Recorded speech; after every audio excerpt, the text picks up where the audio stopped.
És maradunk a gyerekeknél. Király kisasszony tábor az egyik legmeglepőbb, amiről én eddig hallottam. A nyári szünetet minden iskolás alig várja, a szülők azonban remegve konstatálják, hogy óriási szervezések előtt állnak, hogy mikor és hová lehet lepasszolni a lurkot, mivel dolgozni kell.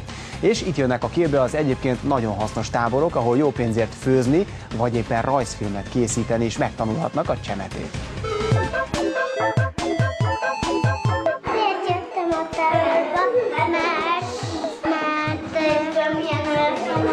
Szeretem a hercegnőket. Szívesen lennék majd szakács. Elrendező akartam lenni. Táborok, ahol a gyerekálmok valóra válnak. Ami a gyereknek álom, az a szülőknek rémálom, hiszen a hosszúra nyúlt vakáció nem csak sok pénzt, de komoly szervezőkészséget is igényel. Megkerestük a legkülönlegesebb helyeket, ahol amíg a szülők dolgoznak, a gyerekek jól érzik magukat, és közben még tanulnak is valamit. És a mai menü az csirkepaprikás lesz kapos túrógombóccal. Ebbe a főzőtáborba egyetlen gyerek sem a szülők unszolása miatt érkezett. Élvezetes ilyen új dolgokat megtanulni.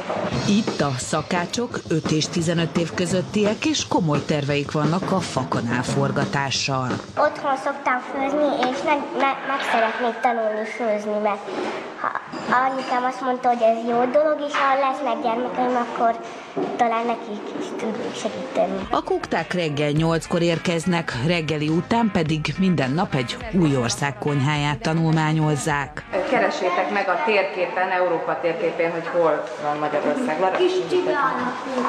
Csibe alakú? Tényleg.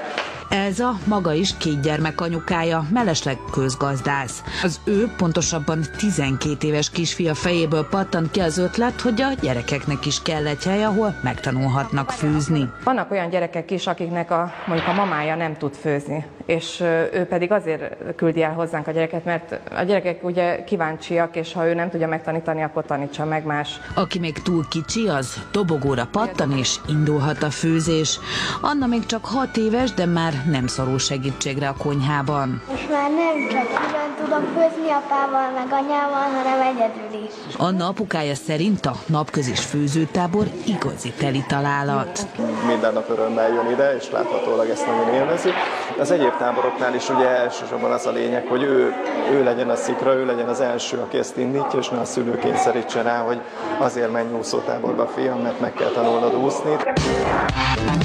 Ez pedig már egy rajzfilmes tábor, ahová szintén nem kell kényszeríteni a gyerekeket. Nagyon szeretem a rajzfilmeket, és egyébként filmrendező akartam lenni, amikor felnőtt. Ez a tábor volt egyébként Magyarország első napközis tábora, ahol sohasem a napozásé volt a főszerep. Mi voltunk az elsők, vagy nagyjából az elsők, akik ilyet Magyarországon kitaláltak, hogy a gyerekeket táboroztatták, ami persze nem azt jelentette, hogy sátorba aludtak, és itt voltak egy hétig, hanem hogy rajzfilmet csináltak. Itt előbb-utóbb mindenkinek a rajza megmozdul. Olyan rajzfilmet készítek, amikor 2 rakéta így az űrben összeütközik egymásnak. Dani és a többiek reggel 8-tól délután 4-ig heti 5 napon keresztül dolgoznak azon, hogy a rajzuk életre keljen. Szóval rengeteg munka van abban, hogy egy néhány másodperces kisfilm elkészüljön. És ha már a hercegnőknél tartunk, jöjjenek velem ebbe a nyári palotába, ahol egészen fiatal herceg kisasszonyok költözködnek éppen.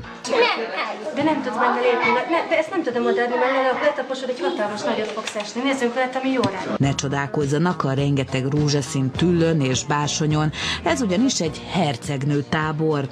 Itt a kislányok 8 órán keresztül valóban királylánynak érezhetik magukat. És persze rengeteg hercegnős dolgot tanulnak. Hogy kell így meghajolni, hogy kell táncolni, hogy kell igazából inni neki a teját, meg hogy kell enni a kekszet. Itt a lányok egész nap bába készülődnek, Scheherazádé kifesti a kis hablány körmét, Eszter a 3,5 éves herceg kisasszony kirúzsolzza magát, Noémi pedig igen komoly technikával csillogó szemhéjt varázsol. De már nem kell körülrakni, az már van Nekem. Persze ne gondoljanak semmi rosszra, ez csak játék, ami szinte minden kislánynak tetszik. Ágnes kétgyermekes anyukaként maga is szeret hercegnőnek költözni, éppen ezért hozta létre ezt a tábort. Szerinte ekkora lányokat egyébként nyáron nehéz hova tenni. Én azért hiszek benne, hogy azért csak mindent megtanulnak, azért ugye, hogy viselkedünk, hogy eszünk, hogy hajolunk meg, hogy köszönünk valakinek. Azért nem árt az, hogyha elkezdjük ebbe a kicsi korba is. Ezek az 5 napos napközis táborok egyáltalán nem olcsóak, nagyjából 40 000 forintba kerülnek.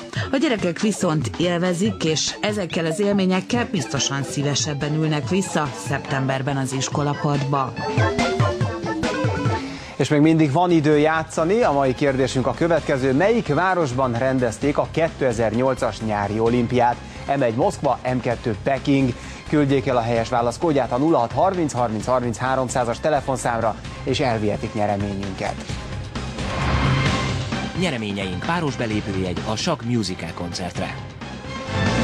Most pedig egy nagyon látványos amerikai akciófilm következik, a Múmia visszatér címmel. Maradjanak tehát továbbra is a TV2-vel. Játékunk nyertese a www.tv2.hu/Magellán oldalon olvashatja a nevét. Ha írni akarnak nekünk, akkor azt megtehetik a magellán@tv2.hu e-mail címre. Jövő szombaton ismét találkozunk, viszontlátásra!